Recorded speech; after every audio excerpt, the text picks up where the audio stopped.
This is absolutely massive for the New York Knicks. Their defense has stepped up and made them one of the best two-way basketball teams in the NBA, headlined by guys defensively like OG Anunoby and Mikal Bridges. Meanwhile, the Knicks' anchor on defense, Mitchell Robinson, is yet to return from injury, and he'll add another layer to elite defense for the New York Knicks, and we're going to break this all down. So what's up, guys? Welcome back to Knicks Digest. It's Chris here, and if you guys like the content, make sure to subscribe.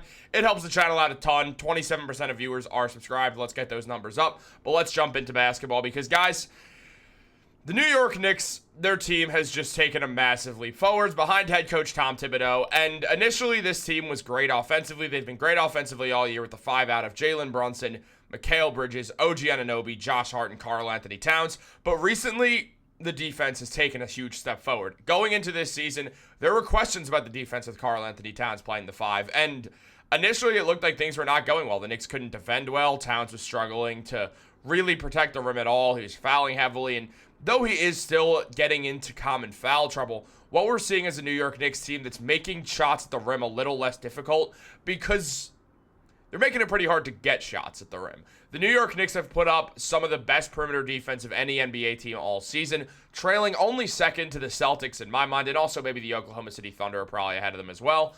But those are probably the two best teams in the NBA this season, and the Knicks are right there in the top 3, top 4, top 5 area of best teams in basketball. Tom Thibodeau has figured out a way for this New York Knicks team to thrive despite not having rim protection, and they will eventually have rim protection. It's just waiting on Mitchell Robinson to return. Now, James Edwards of The Athletic broke down the New York Knicks' huge jump in defense, and taking a look at what he mentioned, he said through the first 15 games, the Knicks conceded the second highest three-point attempt frequency in the NBA. Opponents were shooting 36.6% from 3, which was tied for the 5th highest conversion rate in the league. So, New York was allowing teams to shoot a lot of threes and make them at a good clip.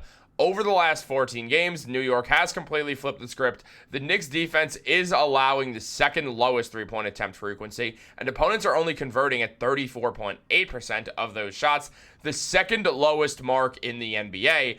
And also taking a look at what he mentioned, the Knicks have also generated more turnovers lately. New York ranks 28th in steals per game with 6.8 through the first half of the season, but over the last 14 games, they're averaging 8.4 steals per game, which ranks 14th. Steals lead to easier offense, obviously, and OG Anunoby has been terrific in that regard. OG Anunoby has been absolutely terrific for the New York Knicks this season. He's having the best season of his career, and we will talk a bit more about OG in a few seconds, but it does stretch more than just OG Anunoby. It also is about Mikal Bridges. Bridges started the season slowly, specifically on defense. He was playing point-of-attack defense, and he's not a point-of-attack defender. Mikal's best defense comes off the help in a team defensive setting.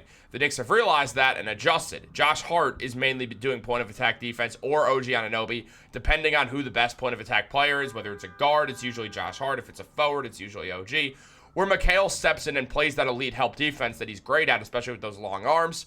Mikal Bridges has been straight up awesome for the New York Knicks over the month of December. He's averaging over 22 points per game.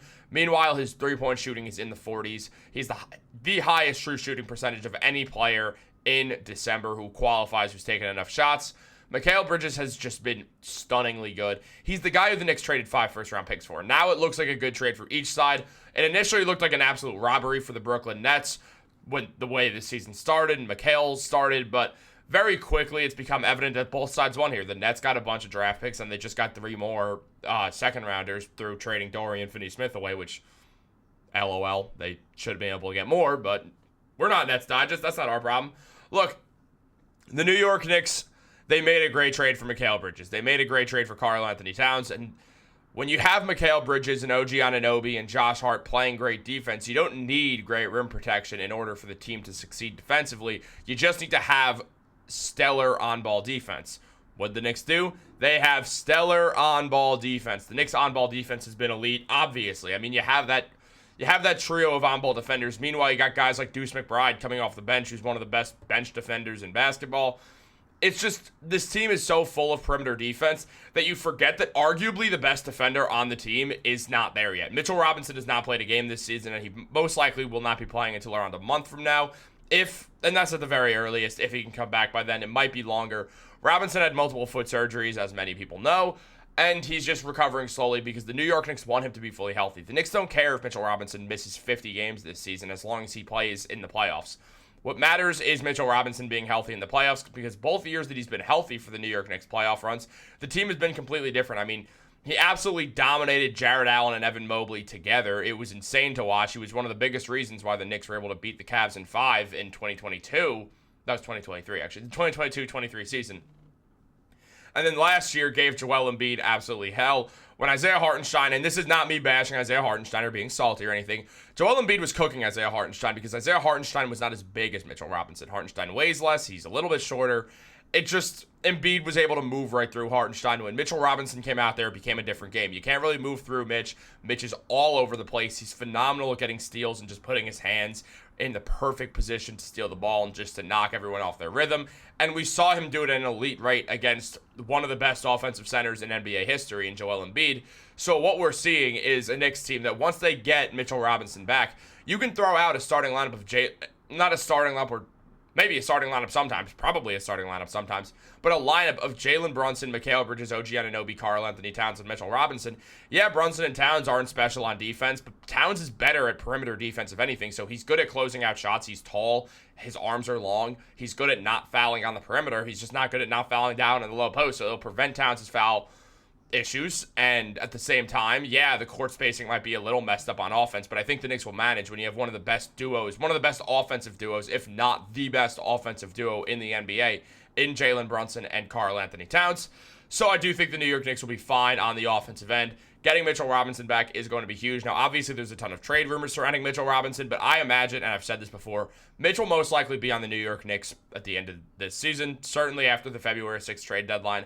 I do expect Mitchell Robinson to be on the team.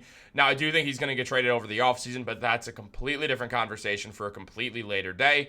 There are more Mitchell Robinson trade rumors that we're most likely going to cover at some point, but we all know the deal with that. There's one specifically we're going to go over, but again, different conversation for a different day. It's Sunday. I'm going to be honest with you guys. I don't want to record a second video. I'm tired, man. It's been a long week.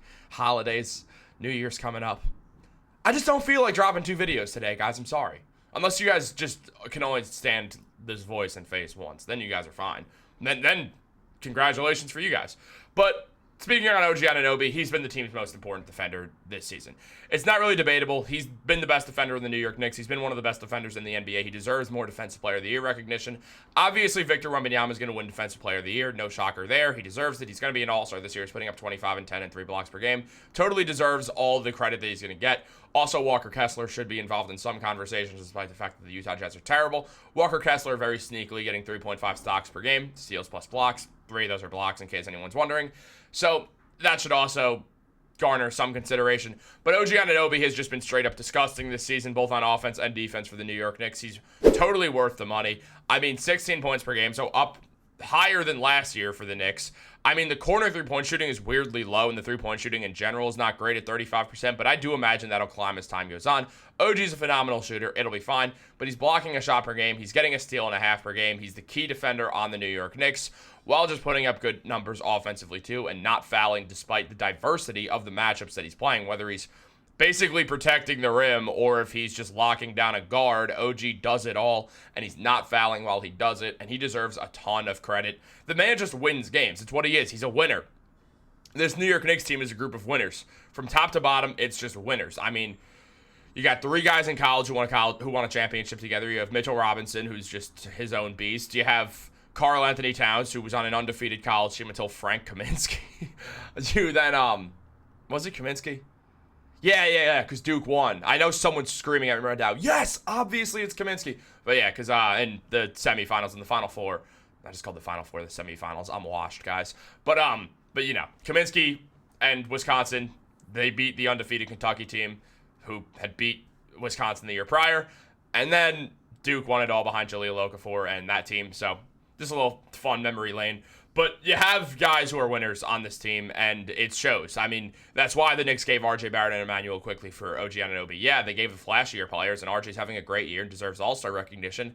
But OG Anunoby, he just wins, and he fits on this team. I'm not saying R.J. Barrett's not a winner. He absolutely is. It's just the sheer fact of OG Anunoby. Like, he's won a championship, and the way he plays is just so critical to winning, especially on a team that has Jalen Brunson and Karl-Anthony Towns. This team's a beautiful fit together, and Tom Thibodeau has done a phenomenal job coaching them. He should not win Coach of the Year as of right now if the season ended. There's actually a few different options who could win Coach of the Year this year. It's an interesting race. Kenny Atkinson is my pick because Cleveland's cooking right now, so I think it should be Coach Kenny, one of the most underrated coaches in basketball. I'm shocked that he hasn't always been a head coach after his Brooklyn days. He should never have been fired from the Nets, but Kevin Durant and Kyrie Irving can have tendency to be a little weird, so that's what happened there. But Tibbs should be in the running for Coach of the Year. He should not win it, but he should be in the running. I thought last year Tibbs the best coach in the NBA. Him and Dagnall were very clear to me, but that's a different story for another day, as I said.